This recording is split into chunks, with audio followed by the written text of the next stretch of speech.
More now on the war in Gaza. A funeral has been held for 2 people killed during a raid by Israeli forces in the occupied West Bank. Let's cross now to Nida Ibrahim, who's joining us live from the Jalazone refugee camp north of Ramallah in the occupied West Bank. And can you just give us a sense of how people are feeling there as they're having to lay to rest even more of their own? Yes, we've been seeing people here coming to the camp where prayers are being held now before taking the 2 bodies to the cemetery here at El Jalazone. There's a lot of fear amongst some of the residents we've been speaking to. They say that the Israeli soldiers entered their homes, ruined their stuff. The kids were telling us specifically that they were scared. It's not easy for children here to admit that they're scared of the Israeli soldiers. There's a sense of defiance here amongst the community. But nevertheless, when you see large troops entering the refugee camp, throwing tear gas bombs, entering homes, ruining the contents of these people's houses, you can imagine how that basically kills their sense of safety. Let's not forget that this is not something new for Palestinians living here at El Jalazone refugee camp. Israeli raids are very often, and so there's a lot of frustration. They believe that the world is leaving Israel with open hands to do whatever it wants, and we've been seeing those Israeli raids increase in the occupied West Bank. The part of the confrontations that has been going on here in the refugee camp, we're in this area over here. We are going to try and show you some of them. But basically, Israeli forces are armed.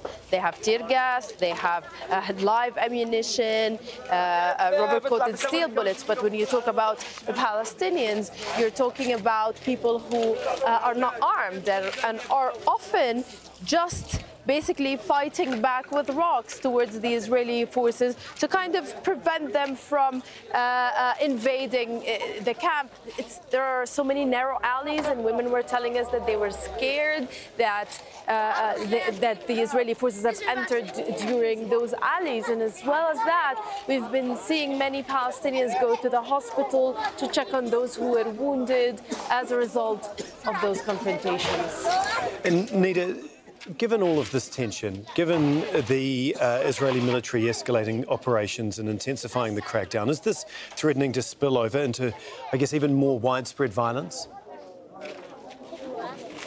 Indeed, the West Bank has already been inflamed, let's call it. We've been seeing Israeli forces raid towns and cities for 2 years now, killing Palestinians. We've seen some armed groups operating, committing attacks against Israeli soldiers and Israeli settlers already.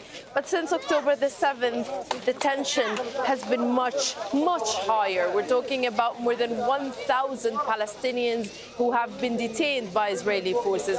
We're talking about more than a dozen, on average, of raids per day here in the West Bank. We're talking about also the number of those who have been killed, 95 Palestinians just since October the 7th. So you can imagine how people are feeling here. And also, when we talk about Jenin, we've seen the use of aerial strikes without any ground troops invading Jenin, those air fighters, those air jets, and then bombing and striking 2 Palestinians inside the mosque. So when we talk to Palestinians here, they say this is a dangerous escalation. They say they're worried, they're scared that what's happening now in the besieged Gaza Strip is making its way here in the occupied West Bank.